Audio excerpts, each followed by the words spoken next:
Bonjour, le magazine panafricain d'information, d'analyse, d'investigation et de publicité dans sa parution du mois continue avec des informations aussi intéressantes.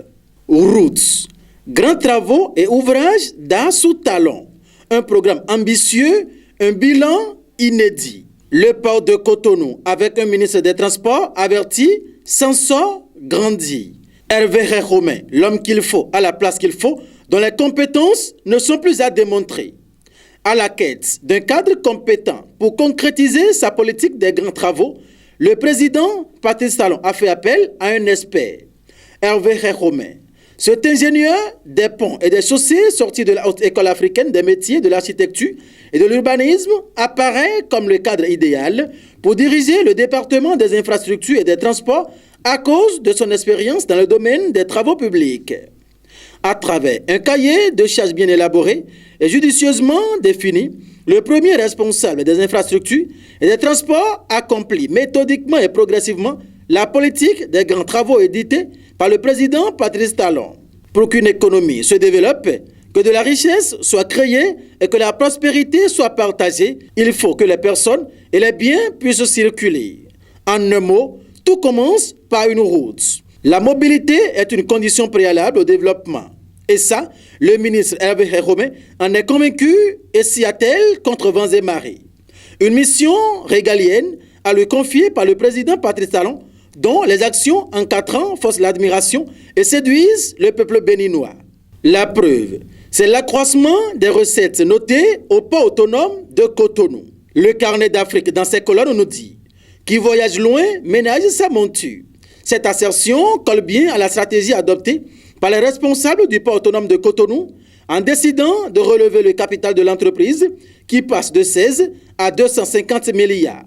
Cette augmentation de capital réussie grâce à la volonté du gouvernement permettra au PAC d'avoir plus d'arguments pour mobiliser sur le marché financier la colossale somme nécessaire à l'exécution des grands travaux. Le carnet d'Afrique s'intéresse à présent à la municipalité de Cotonou. Isidore Yonlofou ou l'efficacité dans la gestion publique. Le magazine panafricain nous apprend. Diplômé de la prestigieuse école d'administration et de magistrature du Bénin-Néam, l'homme qui occupe depuis le 31 juillet 2017 les fonctions de maire par intérim de la municipalité de Cotonou est un condensé de compétences et de talents. Isidore Yonlofou, puisque c'est de lui qu'il s'agit, n'a pas ménagé ses efforts pour mettre au service de ses administrés les nombreuses expériences qu'il a acquises dans les hautes fonctions dans lesquelles il a servi l'État par le passé. Après plusieurs mois de gestion, son savoir-faire, son savoir-être font de Cotonou une cité à meilleur visage et confirme tout le bien qu'on pouvait penser de lui. Dans ses colonnes, le magazine Carnet d'adresse nous apprend que dans 3 ans, Isidore Yonlofou a fait de la municipalité de Cotonou une administration désormais au pas. En page culture, Fonds des arts et de la culture, cheville ouvrière de la politique culturelle du gouvernement. Lentement mais sûrement, nous apprend le magazine panafricain Le Carnet d'Afrique.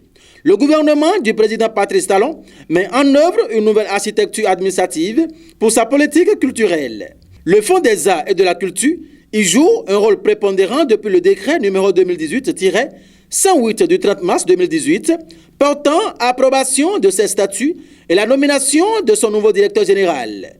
2 actes majeurs qui positionnent l'institution comme le premier partenaire national des acteurs culturels avec un directeur général au management au pair.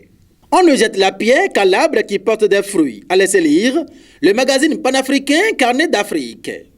Cet adage populaire illustre aussi bien la situation vécue par le Fonds des arts et de la culture tout récemment dans les médias.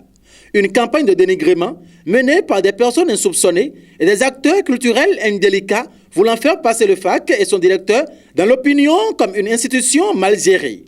Mais comme tout mensonge et toute volonté de manipulation, cette campagne a échoué. En effet, le FAC, dans sa nouvelle formule, a bien de quoi désarmer tous les parasites du monde culturel qui vivaient, de rentes siphonnées auprès des institutions étatiques. Les nouveaux tests, le nouveau organisme et surtout la nomination d'un nouveau DG qui a insufflé à l'institution une nouvelle dynamique. Historiens, Archéologue, doublé d'une riche expérience d'artiste, compositeur et chanteur, Gilbert Dehouma les présente le meilleur profit pour administrer un fonds destiné à appuyer la politique culturelle du gouvernement. Homme de rigueur, très attaché aux tests et à la transparence, il a réussi à instaurer une gestion efficiente des fonds et de la ressource humaine disponible. Il n'est plus aujourd'hui possible de solliciter des fonds pour des projets culturels qui n'ont aucun impact et ou n'apportent rien à la réussite du volet culturel du programme d'action du gouvernement.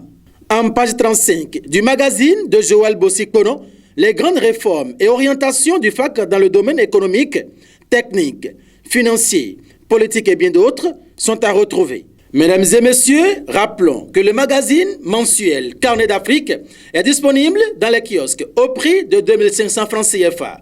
Rendez-vous demain mercredi, on se retrouverait encore pour la suite.